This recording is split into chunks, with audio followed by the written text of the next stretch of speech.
Se você veio hoje a convite do seu filho, é a primeira vez que você vem na igreja, veio passar esse momento especial em família, seja muito bem-vindo. É especial para nós passar esse dia com você também aqui cultuando ao Senhor. Estamos em uma série de mensagens no livro de Atos dos Apóstolos. Essa aqui, se eu não me engano, é a parte 20 aqui da nossa série de Atos. Chegamos no capítulo 9, na conversão de Saulo, quando o Senhor Jesus apareceu para Paulo, para esse que vai ser muito importante para nós até o final dessa série, vai acompanhar a gente até o final de Atos. O apóstolo Paulo, o Saulo de Tarso, teve um encontro com Cristo no caminho de Damasco, foi a mensagem do domingo passado, e hoje nós vamos avançar um pouco mais na história maravilhosa desse encontro com Cristo, em Atos, capítulo 9, a partir do verso 10. Se você puder abrir a sua Bíblia comigo, nosso texto hoje ele tem a ênfase aqui no verso 10 ao 19, mas como estamos falando aí de uma narrativa, eu gostaria de ler com você a partir do verso 1, aqui de Atos, capítulo 9, para a gente pegar a história por completo. Atos 9, a partir do versículo 1, diz assim a palavra do Senhor. Enquanto isso, Saulo ainda respirava ameaças de morte contra os discípulos do Senhor. Dirigindo-se ao sumo sacerdote, pediu-lhes cartas para as sinagogas de Damasco, de maneira que, caso encontrasse ali homens ou mulheres que pertencessem ao caminho, pudesse levá-los presos para Jerusalém. Em sua viagem, quando se aproximava de Damasco, de repente, brilhou ao seu redor uma luz vinda do céu. Ele caiu por terra e ouviu uma voz que lhe dizia: Saulo, Saulo, por que você me persegue? Saulo perguntou: Quem és tu, Senhor? Ele respondeu: Eu sou Jesus, a quem você persegue. Levante-se e entre na cidade, alguém lhe dirá o que você deve fazer. Os homens que viajavam com Saulo pararam emudecidos. Ouviam a voz, mas não viam ninguém. Saulo levantou-se do chão e, abrindo os olhos, não conseguia ver nada. E os homens o levaram pela mão até Damasco, pois por 3 dias ele esteve cego, não comeu e nem bebeu. Em Damasco havia um discípulo chamado Ananias. O Senhor o chamou numa visão: Ananias! Eis-me aqui, Senhor, respondeu ele. O Senhor lhe disse: Vá à casa de Judas, na rua chamada Direita, e pergunte por um homem de Tarso chamado Saulo. Ele está orando e, numa visão, viu um homem chamado Ananias chegar e impor-lhe as mãos para que voltasse a ver. Respondeu Ananias: Senhor, tenho ouvido muita coisa a respeito desse homem e de todo o mal que ele tem feito aos teus santos em Jerusalém. Ele chegou aqui com autorização dos chefes dos sacerdotes para prender todos os que invocam o teu nome. Mas o Senhor disse a Ananias: Vá! Este homem é meu instrumento escolhido para levar o meu nome perante os gentios e seus reis e perante o povo de Israel. Mostrarei a ele o quanto deve sofrer pelo meu nome. Então Ananias foi e entrou na casa, pôs as mãos sobre Saulo e disse: Irmão Saulo, o Senhor Jesus, que lhe apareceu no caminho por onde você vinha, enviou-me para que você volte a ver e seja cheio do Espírito Santo. E imediatamente, algo como escamas caiu dos olhos de Saulo e ele passou a ver novamente. Levantou-se, foi batizado e depois de comer, recuperou as suas forças. Amém. Vamos orar ao Senhor mais uma vez. Senhor Jesus, nós, Senhor, estamos deslumbrados com o brilho da Tua glória. Estamos, Senhor, completamente maravilhados, Senhor, com o esplendor do brilho da glória de Deus na Tua face. Uma vez que nossos olhos se abriram, Senhor, uma vez que nós vimos a Jesus, nada mais nos atrai. Uma vez, Senhor, que os nossos olhos se abriram, Senhor, e nós vimos o Senhor como o Senhor realmente é, o nosso coração se apaixonou, Senhor. E agora nós só temos olhos para Ti. Fala conosco, Senhor, que nós possamos responder: Eis-me aqui, Senhor, diante da revelação de quem Tu és, no nome santo e bendito de Jesus. Amém e amém.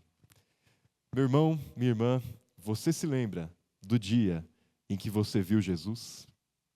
Você se lembra do momento em que Jesus deixou de ser mais uma religião, mais um nome, mais algo que os crentes fazem e cultuam, mais uma história para se tornar o seu Senhor e Deus? Eu me lembro como se fosse hoje. No meu caso, foi no dia 13 de abril de 2011. Eu tinha 13 anos de idade, quando eu fui a uma igreja que ficava bem na frente da minha casa. Na minha casa, ninguém ia para a igreja. Eu fui o primeiro lá em casa a se converter ao Senhor Jesus. E eu fui naquela igreja e comecei a ouvir a palavra de Deus. E eu achei tudo aquilo muito bonito. Eu gostava do culto, gostava do pastor que tocava guitarra, achava tudo aquilo muito legal. Mas até então era só mais uma igreja, era só mais uma coisa. Até que um dia, nesse dia 13 de abril de 2011, eu estava bem atrás assim da igreja e eu comecei a ficar oprimido, opresso ali, ia ficar endemoniado naquele momento. Tive uma pré-adolescência, uma infância muito conturbada. Eu era um adolescente muito perturbado. E naquele momento em que eu estava opresso, as pessoas vieram orar por mim e foi a primeira vez que o Senhor falou comigo. E Ele falou ao meu coração, Ele se revelou a mim e os meus olhos se abriram para ver Jesus. Daquele dia em diante, Jesus deixou de ser alguém de quem as pessoas falavam para mim, para ser o meu Senhor e o meu Deus. E desde então, meus irmãos, isso faz 15 anos, eu estou como uma mariposa indo em direção à luz. Porque uma vez que eu vi Jesus e meus olhos se abriram, eu nunca tinha experimentado um amor tão grande. Eu estou indo atrás dele.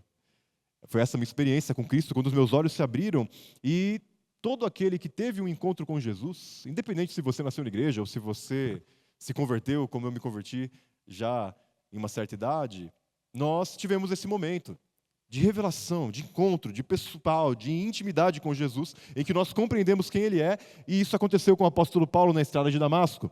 Afinal de contas, todos nós já fomos cegos. Como diz o próprio apóstolo Paulo em 2 Coríntios capítulo 4, verso 4, ele diz o seguinte: o Deus deste século cegou o entendimento dos incrédulos, para que não vissem a glória de Deus na face de Cristo Jesus. A realidade é essa. Nós já fomos cegos também. Cegos para ver Jesus. Até aqui, 2 versículos à frente, o mesmo apóstolo Paulo escreve em 2 Coríntios capítulo 4, versículo 3.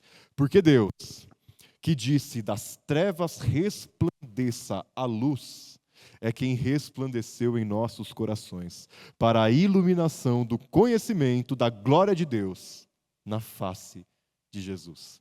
É um milagre tão grande como o milagre da criação, quando o Senhor olhou para as trevas e o Senhor olhou para a terra que era sem forma e vazia e disse, haja luz, e houve luz.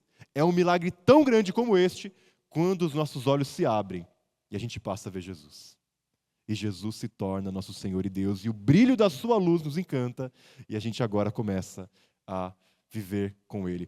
3 coisas acontecem quando nós vemos Jesus como Ele realmente é. 3 coisas ocorrem quando nossos olhos se abrem para ver Jesus.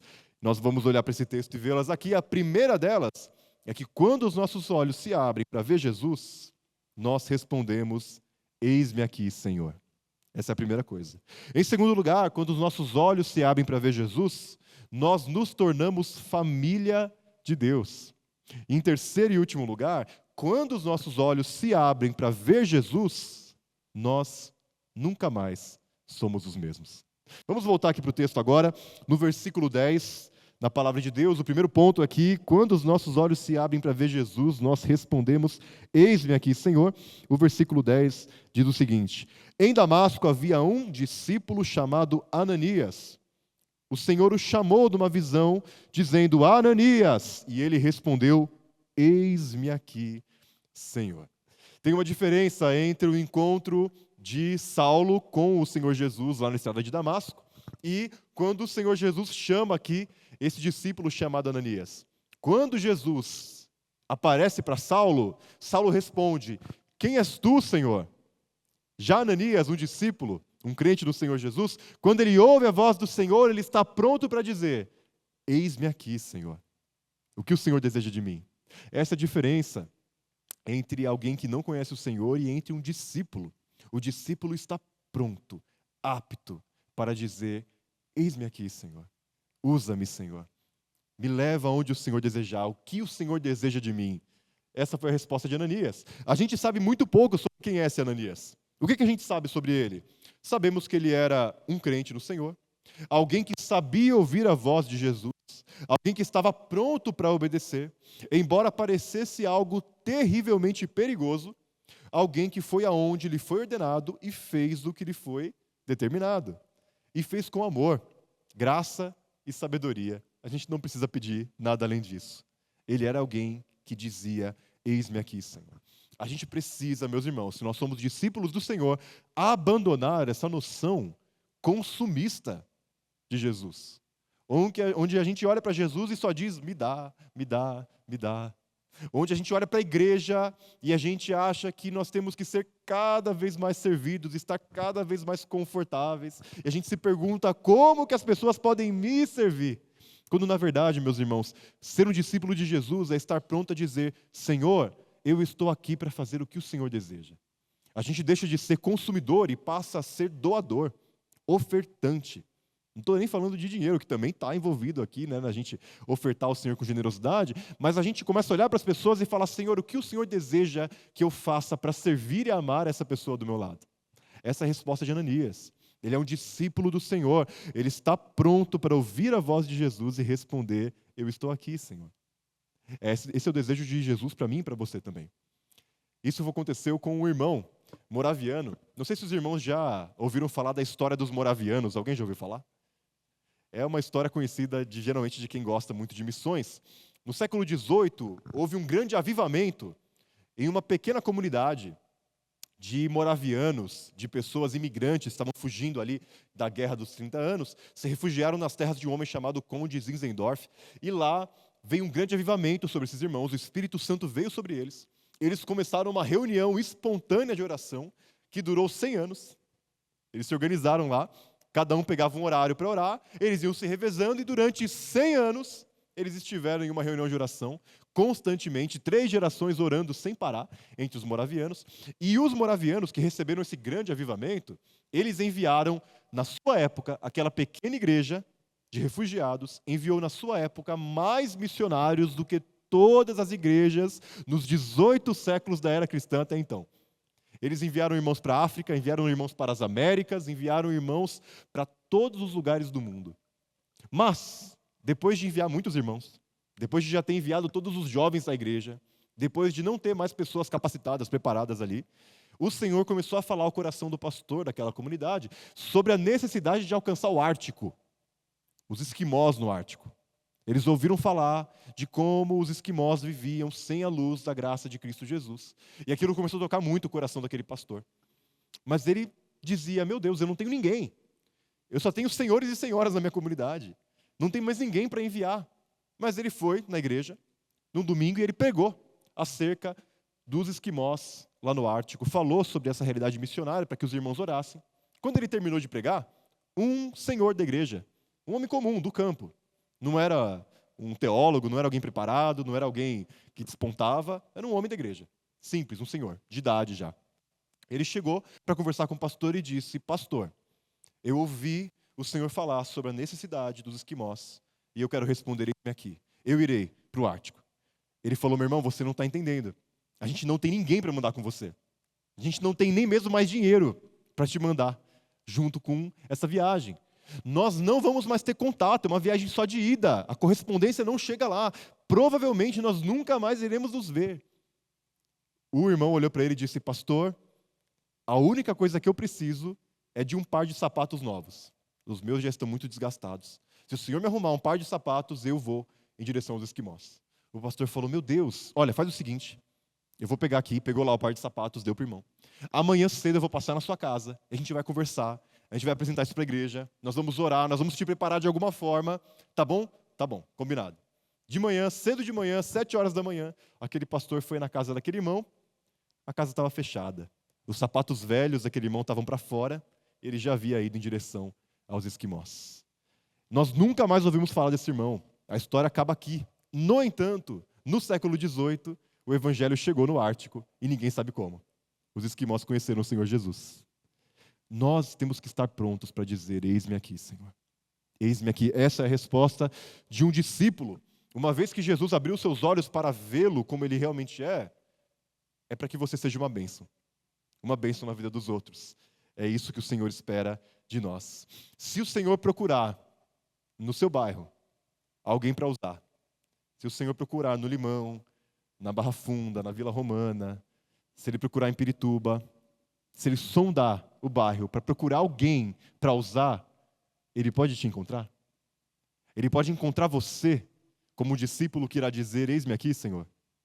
O Senhor pode enviar você em direção de pessoas difíceis. Sabe aquele seu primo? Aquela sua tia?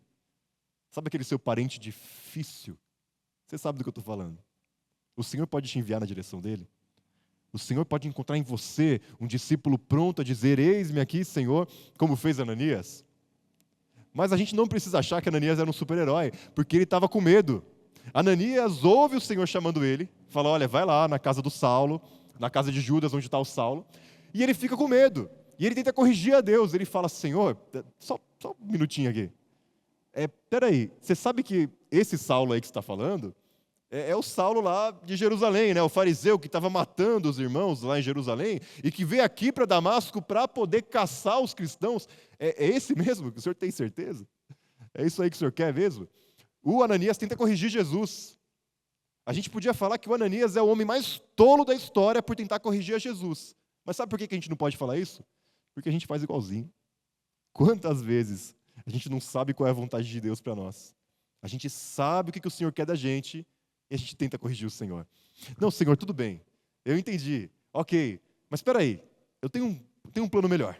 Se a gente fizer dessa forma e daquela outra... Não, peraí. Senta um pouquinho. Me dá um tempinho que eu vou te explicar como é que a gente vai fazer isso aqui na minha vida, tá bom? A gente faz igual a Ananias. Ananias teve medo. Ananias não era um super-herói, como nós também não somos.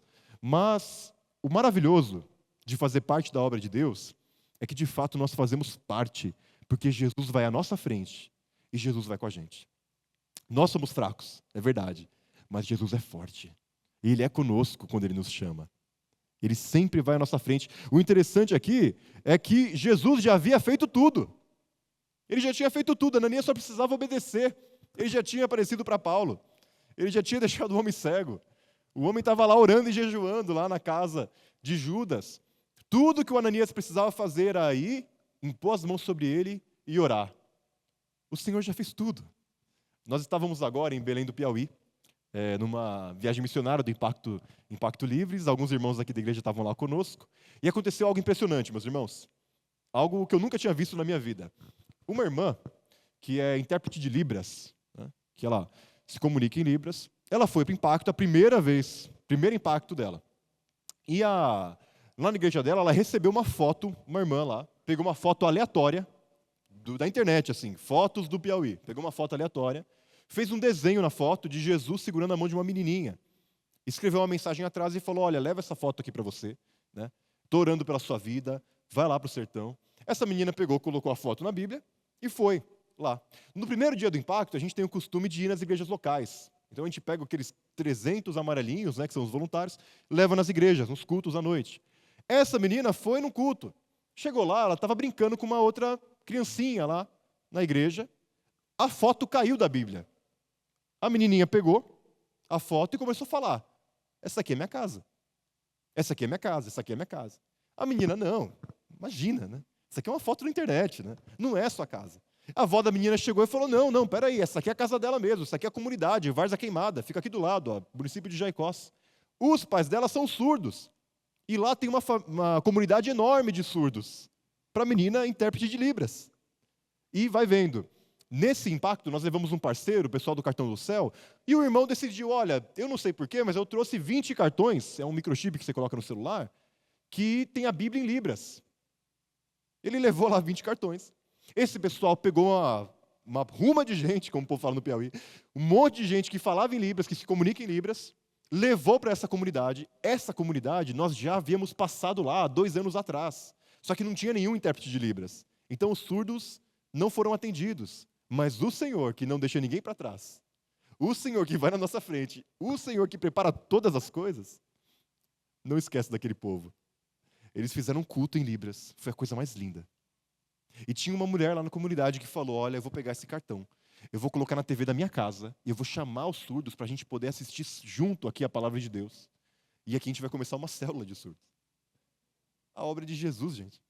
A gente só faz parte.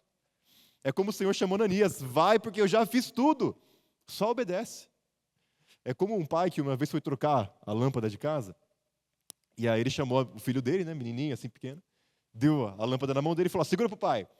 Tal, pegou, tirou a lâmpada, né, que estava queimada, deu a outra, pegou a nova, subiu na escada, colocou, vai lá filho, aperta o interruptor. O menino foi e apertou. Quando a luz acendeu, o menino olhou para o pai, olhou para a escada e falou, olha o que eu fiz. Fez nada, né? É a gente com Jesus, gente. É a gente na missão. O Senhor já fez tudo, a gente só tem que obedecer. Esse é o chamado de Deus para nós. A gente pode ter confiança em fazer a vontade do Senhor, em ir em direção às pessoas, em anunciar o Evangelho, porque o Senhor vai à nossa frente. Charles Spurgeon, ele disse o seguinte, é mais fácil convencer um leão a virar vegetariano do que convencer alguém a se converter sem o agir do Espírito Santo. E é verdade. Mas também é verdade que quando o Espírito Santo age, não existe coração tão duro, não existe pessoa tão distante, não existe poço tão profundo que o Senhor não possa alcançar. Não é o Senhor que nos diz, não fui eu que te chamei? Seja forte e corajoso, apenas vá. Mas o apóstolo Paulo, que ainda não era o apóstolo Paulo, o Saulo de Tarso, Paulo, ele também teria que dizer, eis-me aqui, Senhor, ao ver Jesus. Porque o chamado do Senhor para ele é que ele fosse um instrumento nas mãos do Senhor para levar o seu nome diante dos gentios e seus reis, diante dos judeus e sofrer pelo seu nome. O Saulo também teria que dizer, eis-me aqui. A palavra aqui que Jesus usa, instrumento, se a gente fosse muito literal, é vaso. Mas a ideia é uma ferramenta nas mãos de Jesus. Era isso que o Senhor queria fazer de Saulo, uma ferramenta. Não tem nada que me deixa mais decepcionado, mais triste, mais chateado do que ver uma caneta prendendo o cabelo de uma menina. Já viu? Sabe? Usa assim para prender o cabelo. Não tem nada que me deixe mais decepcionado do que isso. Por quê? Porque a caneta não foi feita para prender cabelo de menina. A caneta foi feita para escrever histórias. A caneta foi feita para escrever cartas de amor, para assinar documentos importantes, para mudar realidades através da escrita, não é verdade? É uma ferramenta fora de lugar. Nós somos chamados para ser uma ferramenta nas mãos de Jesus. Um alicate que corta mesmo. Um martelo que bate. Não um peso de porta. Não um peso de papel. Se você está vivendo a sua vida totalmente fora do propósito de Jesus, você está desperdiçando aquilo que o Senhor tem para você. O Senhor nos chamou para ser uma ferramenta em suas mãos. Não seja você uma caneta no cabelo de uma menina. Seja uma bênção nas mãos de Jesus. Como era o chamado de Saulo, ser um instrumento, uma ferramenta afiada nas mãos de Jesus. Os seus olhos foram abertos para que você seja um instrumento. E foi a graça que comissionou o Saulo de Tarso. Pura graça. Porque imagina comigo, queremos alcançar os punks, né?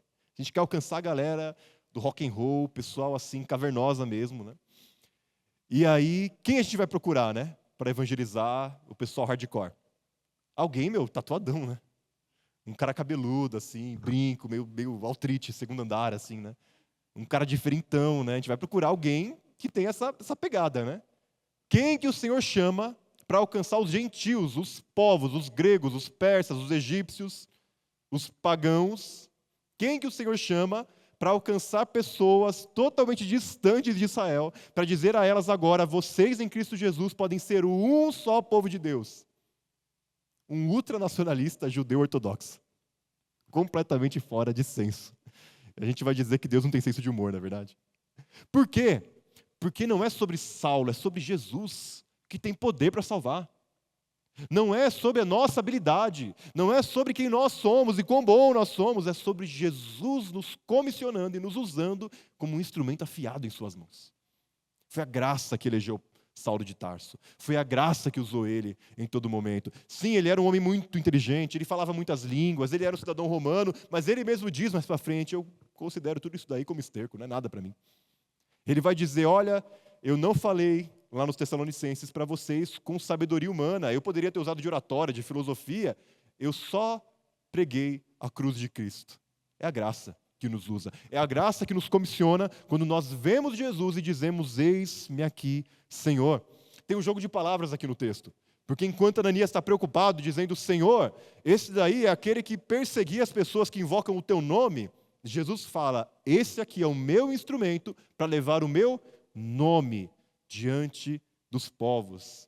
E ele irá ver o quanto necessário é sofrer pelo meu nome. Saulo vai viver pelo nome de Jesus agora.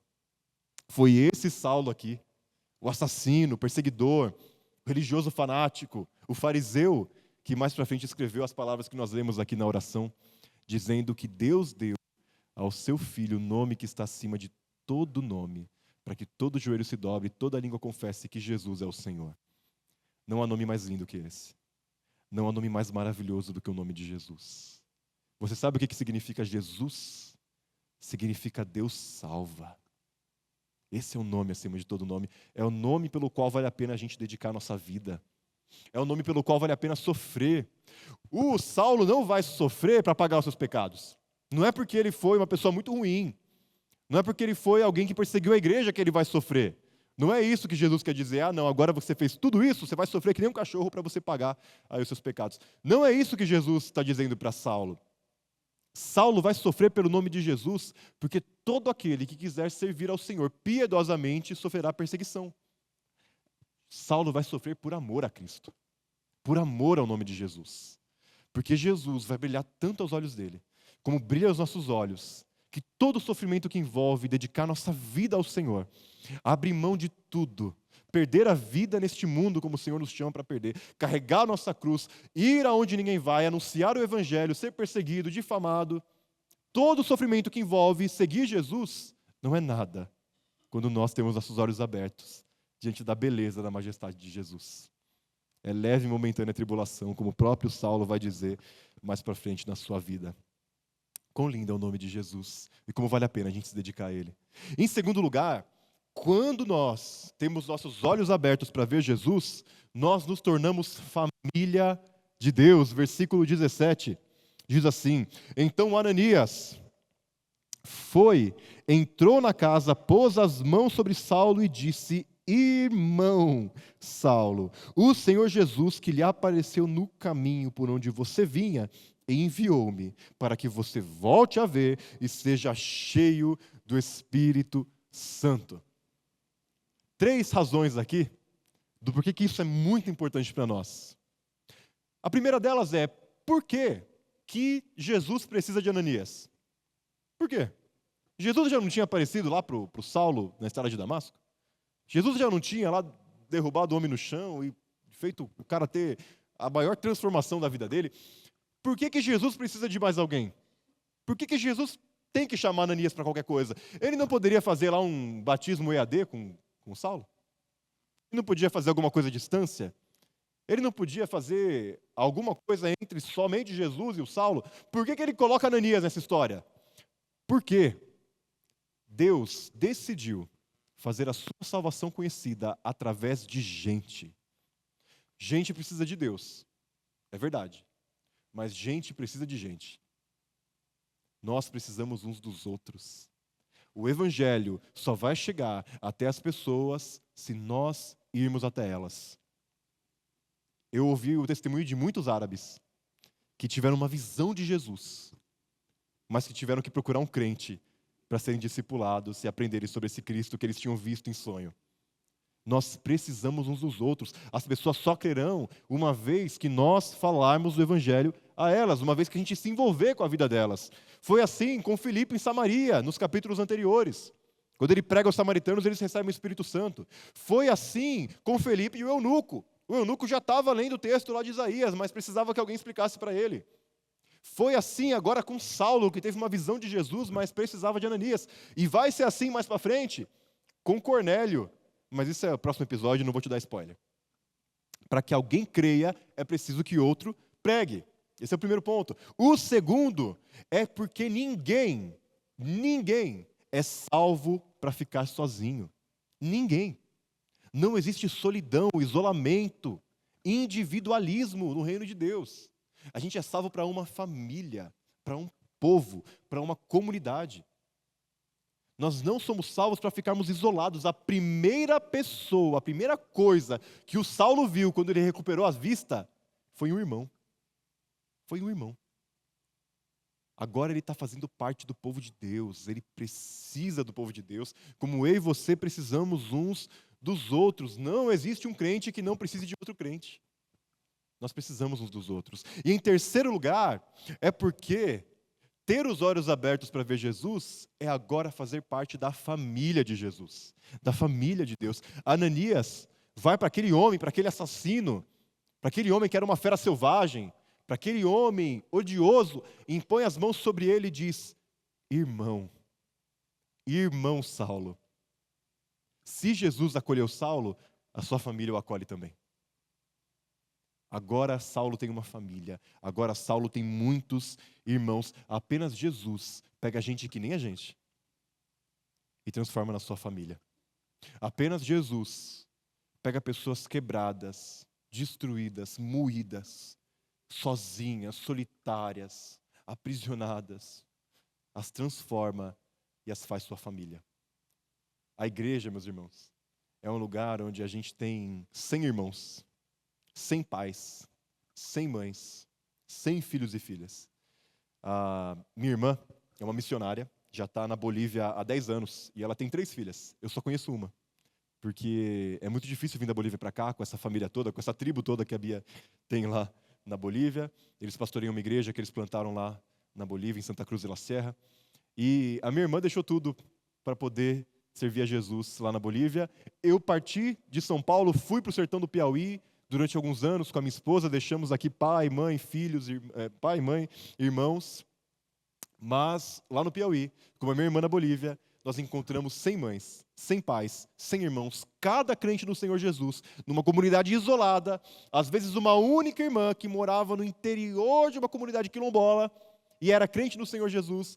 Lá nós tínhamos uma família, lá nós tínhamos uma irmã, lá nós tínhamos alguém que é sangue do nosso sangue, carne da nossa carne, um vínculo maior do que o vínculo físico, o vínculo de Cristo. Essa é a família de Jesus. Essa é a família de Cristo.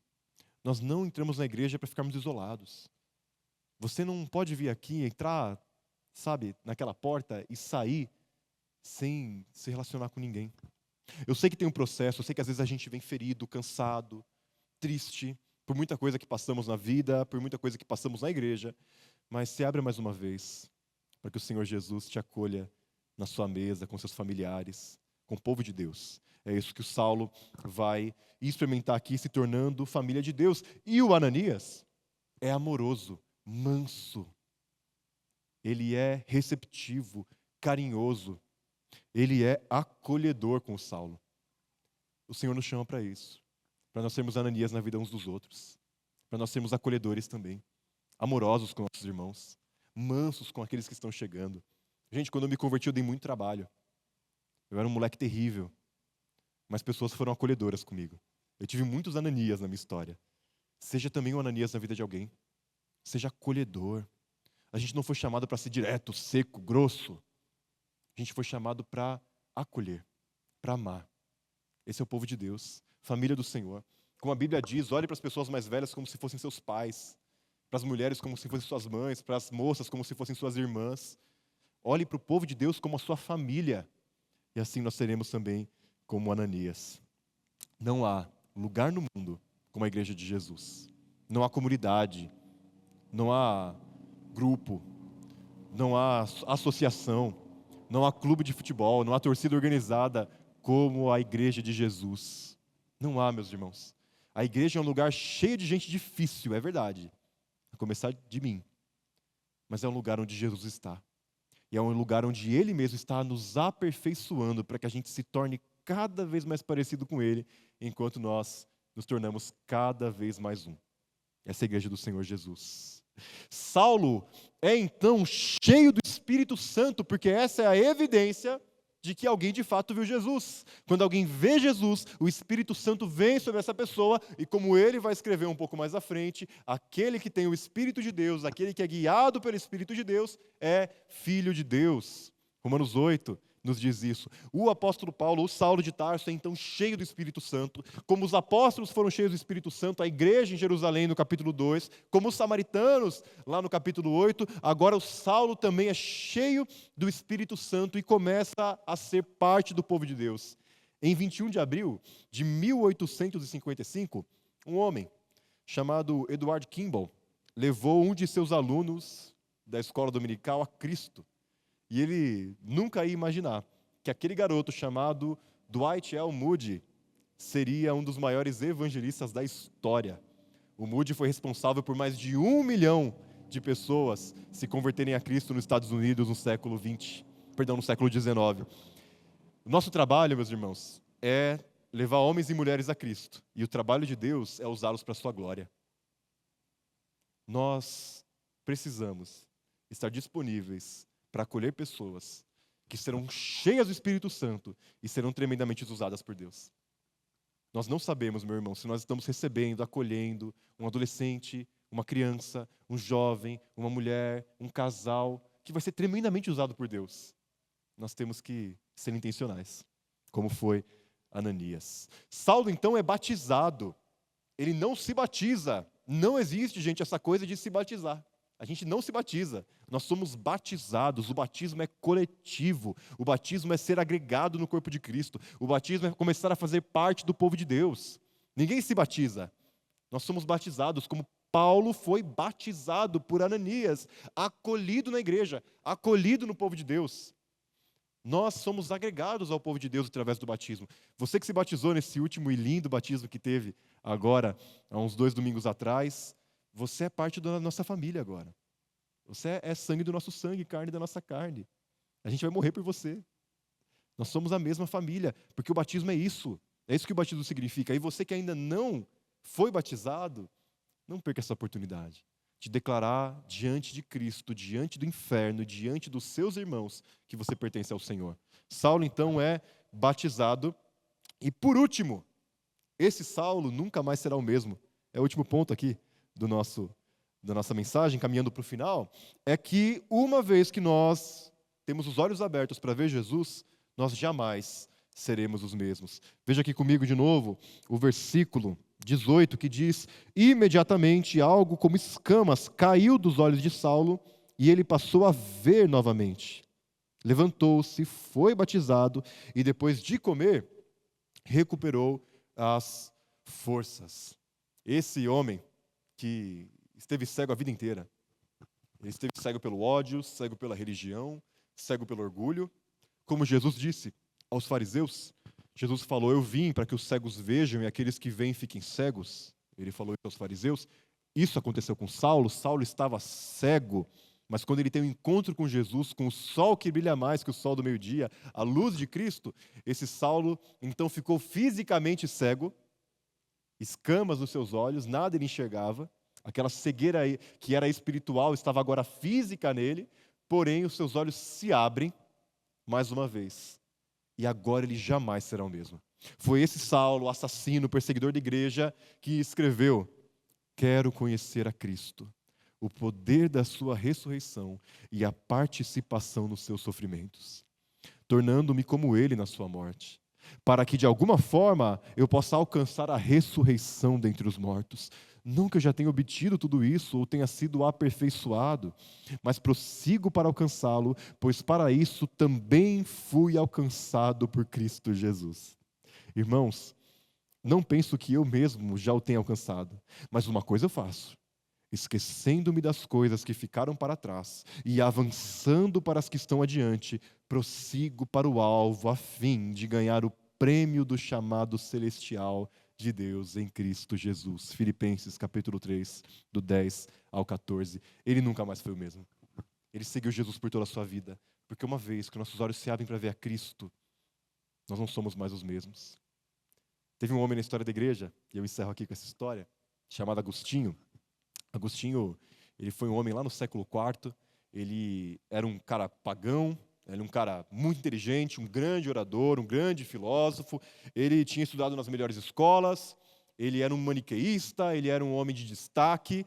E ele tinha uma mãe que era crente, a Mônica. E a Mônica orava por ele, mas ele era um homem muito duro de coração.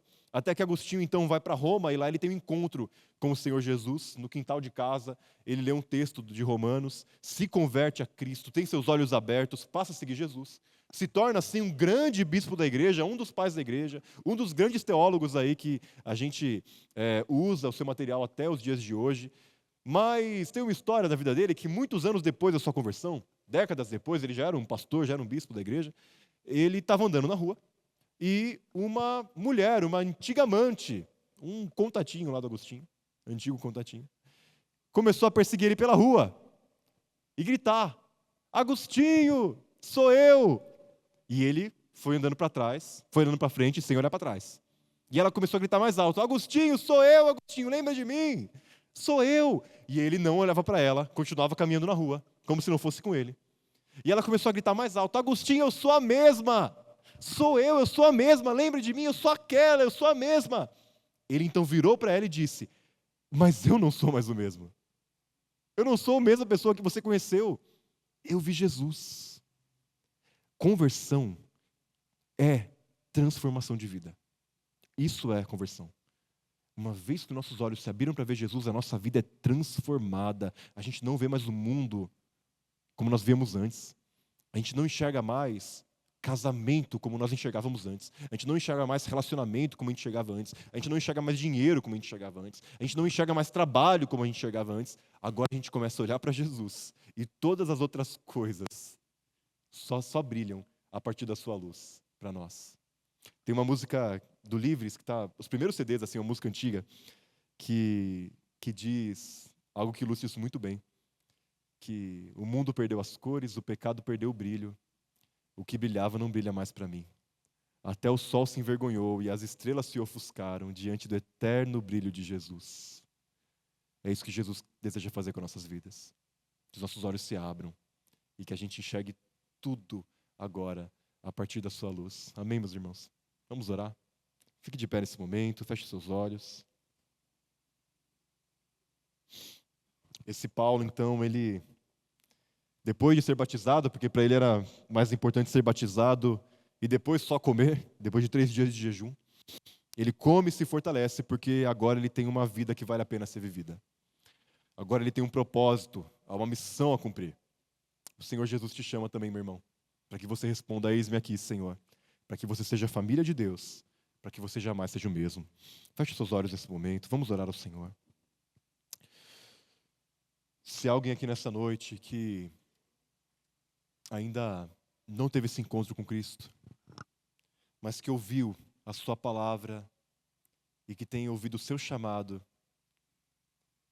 que hoje você possa ter os seus olhos abertos para ver Jesus.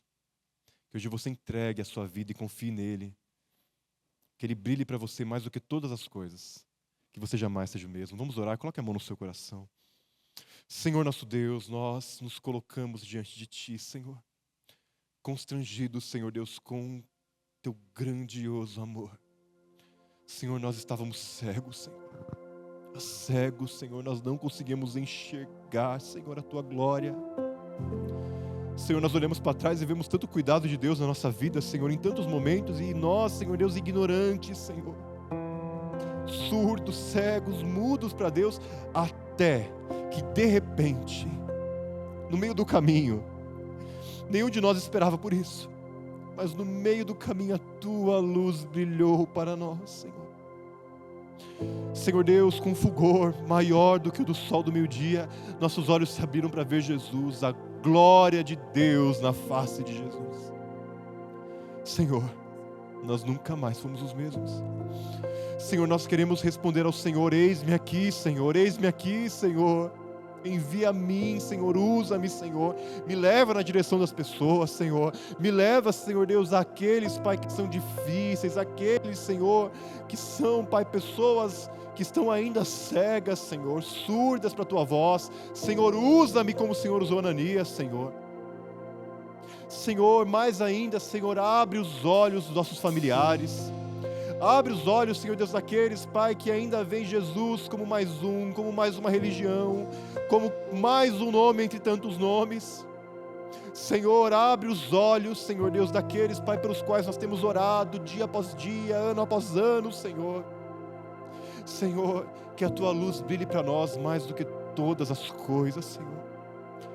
Senhor Deus, que nós possamos manter os nossos olhos fixos em Ti, para que o pecado não brilhe para nós, para que o mundo não brilhe para nós, para que as tentações não brilhem para nós, mas para que Jesus seja a luz, o sol da nossa vida. Nos ajuda, Senhor, a sermos Ananias uns para os outros. Nos ajuda a sermos acolhedores, amorosos, mansos, Senhor Deus. E que na Tua igreja, Senhor Deus, muitas pessoas possam dizer: aqui eu tenho uma família, a família de Deus. Em nome de Jesus nós oramos e Te agradecemos. Amém e amém.